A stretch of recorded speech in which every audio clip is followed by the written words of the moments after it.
Hey, what's up, Skyview? It's Christos, and we are here on June 9th, 2017. A little bit of action in the market just now. I know it doesn't look like much because the SPY is up 0.23%, but if we actually take a look at the NASDAQ, QQQ is the ETF for that. NASDAQ down over 1% today. So just kind of got this sell-off out of nowhere, and that did well for a few of our positions. We were able to close Netflix for a small winner after being down a lot on it, and also XLE for a small winner. And that just kind of shows what being patient with our losers can do. But we'll go over that in a trade review video. For this video, I want it to be focused mainly on XOP.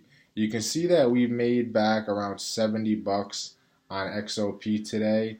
And if we take a look at this iron condor, if we just create a closing order for it, just to see what it's trading at right now, you can see that we can buy back this iron condor at around $1.61 debit. Now, we would actually lose some money if we did this. You can see that we sold this originally for $1.07, and now it's trading for $1.57. So we have about a 50-cent loss, one contract, that is a $50 loss. But we have made back a lot of money on this position just today. Like I said, we made back 70 bucks on it today, and now there's only 7 days until expiration left. So what we decided to do was take a look at what XOP looks like in July, and I've already got XOP there. This is the July cycle. And let's construct the same order that we have here in June. Let's construct this same order in July. So on the put side, we're short the 34 and long the 31. So if we do that here, here's the 34. We'll go ahead and sell that. And then here is the 31. We can go ahead and buy that. And then the call side is the 37 and the 40, right? So we'll go ahead and we'll short the 37, and then we'll go ahead and we will long the 40 there. Now, if we just take a look at what that's trading for right now, we can see it trading for a credit of 156. Now, that credit of 156, 157 or so is very close to the debit that we can buy back this June position at. Remember, we can buy this back for $1.55 now. So this would be about an even roll, meaning we would pay out $1.55 to close this position, and then we would collect another $1.55 or so in credit to move that same position or to have the same trade in July. And that's what we consider a roll. And when we do a roll, we also want it to be preferably for a credit, or at least somewhere around even, right?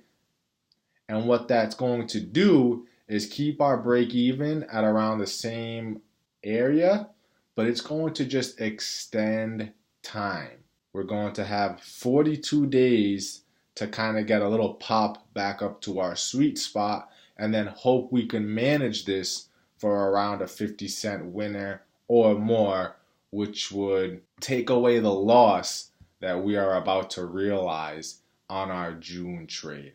So hopefully that all made sense. I'm going to go ahead and try to put an order in now, try to get a fill.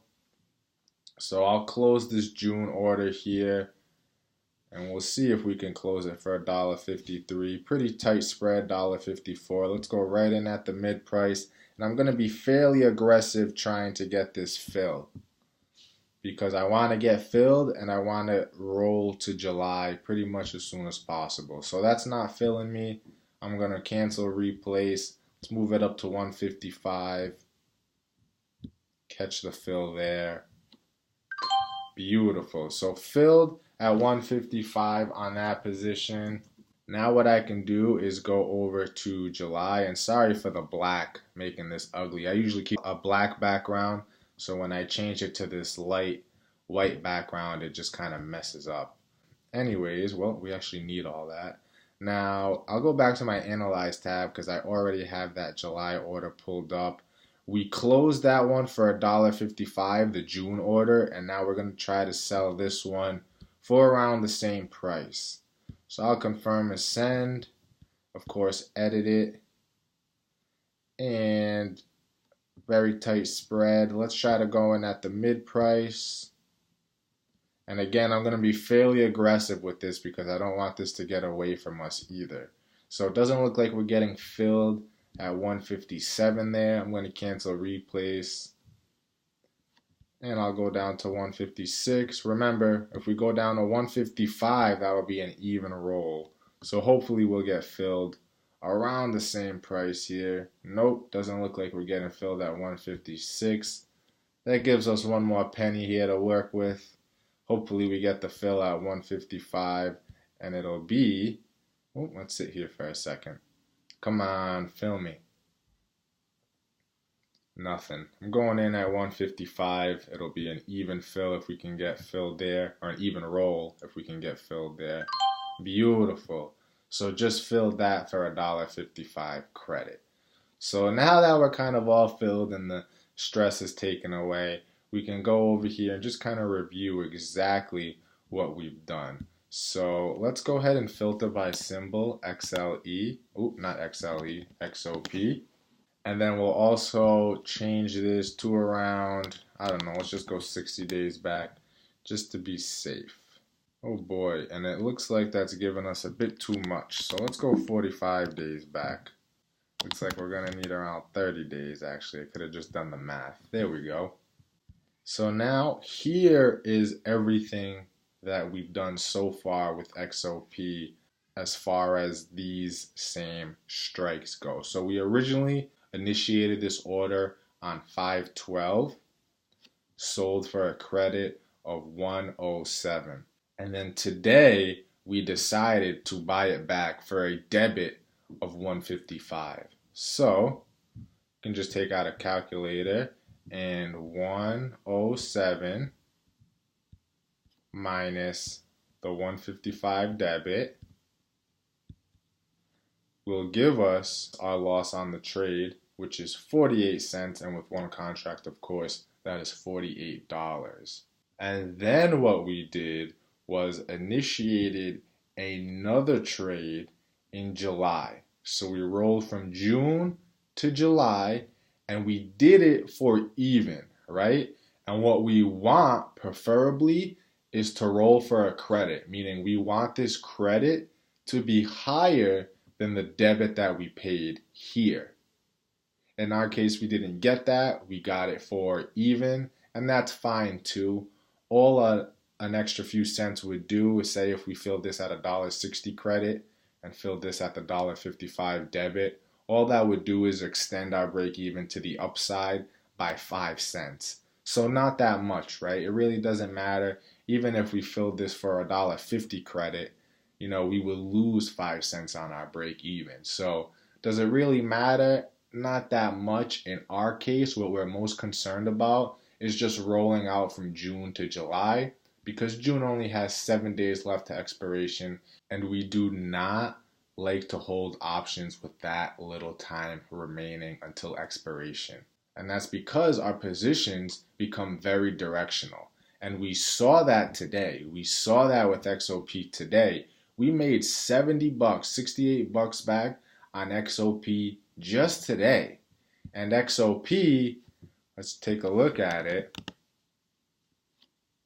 Okay, it's had a really nice move, over 3% today, but that's just what happens when you get these big moves, and even those little moves with only 7 days left to expiration or 14 days left to expiration. Our positions just become very reliant on direction. So a nice little pop back up towards our short put area. Remember, we initiated this trade on, let's take another look. Initiated this trade on 5/12, May 12th, right? Let's zoom in a little bit further here. May 12th, probably somewhere around this area. And you can see it kind of went sideways for a little while and then breached our short put. We just stayed patient. It was approaching our long put.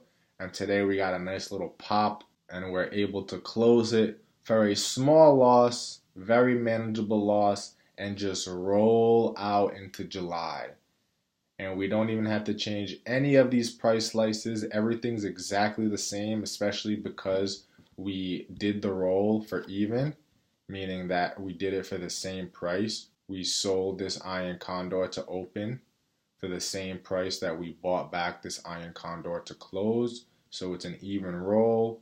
All of our break evens are the same. Our break even to the downside is our 34 short put, less that $1.55 credit that we received, and our break even to the upside is the 37 short call plus the $1.55 credit that we collected for the whole trade. So I hope this really helps understand when we like to roll and what the actual roll looks like and what kind of criteria we are looking when we are rolling. And remember, we rolled because we got a gift in our P&L today, right? Up $70 just for the day, which brought back a lot of our loss. Now we're only down $48 on that June position, which is very manageable. So we decided to realize that loss because there's only 7 days left until expiration, and then go ahead and initiate the same trade, the same strikes in the next month in July, where now we have 42 days left to be right. Now, what also made this decision much easier is that we traded very small in June. This was only a $3 wide condor. This is about the smallest size that we get to. So it was kind of easy to take the small loss of $48 and then initiate the same trade in July, because now, sure, technically we just added $48 worth of risk to our July trade, because if this expires for a max loss, well, we're going to have to realize our max loss plus the $48 loss that we already realized in June, and that's going to make our total loss a little bit bigger of a max loss than we thought it would be when we initiated the trade in June. But again, because we are trading very small, it's kind of an easy decision for us personally, and we're willing to take on that extra 48 cents or $48 worth of risk on this trade. So I hope all that made sense, guys. Just remember, once we get down to this 7 DTE area and we're still holding on to these losers, anytime we get a pop in our P&L, it might make sense to kind of take that gift and, if we can, roll out to the next cycle. Now, if you don't want to roll out, that's fine. You know, technically this is a low probability bet, right? We collected $1.55 on a $3 wide spread. So we collected half of the spreads with that, in turn gives us around a 50% probability of profit. So if you don't like that, you don't like the lower pop that you get when you roll, and you're always going to have a lower pop when you roll, because now we're kind of betting on direction, right? XOP is only at 32.59, and we need it over our 34 short put in order to be in our sweet spot of 34 to 37. So this is a bullish play right now. It's a directional play. And if that's something that makes you uncomfortable, then, you know, feel free to take this small loss, look at the $70 gain today as a gift, and just say, I'm going to move on, right? And maybe moving on means that you don't even want to put on another trade. Maybe moving on means that you do want to put on another trade. You just want to make it a neutral trade. You know, another high probability bet where you may not make all of your money back if that trade does turn out to be a winner, but you will make back some of it, most of it, and most importantly, you will feel comfortable placing a bet that you are comfortable with. But like I said, for us, we're comfortable taking on a little bit of extra risk and just extending time on this just because of how small we traded initially. So I hope all of that made sense, guys. I know it's kind of high level stuff, and I know we don't normally roll positions, but this was a unique position where we think that it kind of made sense to roll, and it would be a great educational experience for all of you guys to go through as well. So Of course, email us, chat us if you have any questions on it. That's about it for this video, guys. Thank you for listening. I hope you learned something from it, and until the next video, take care.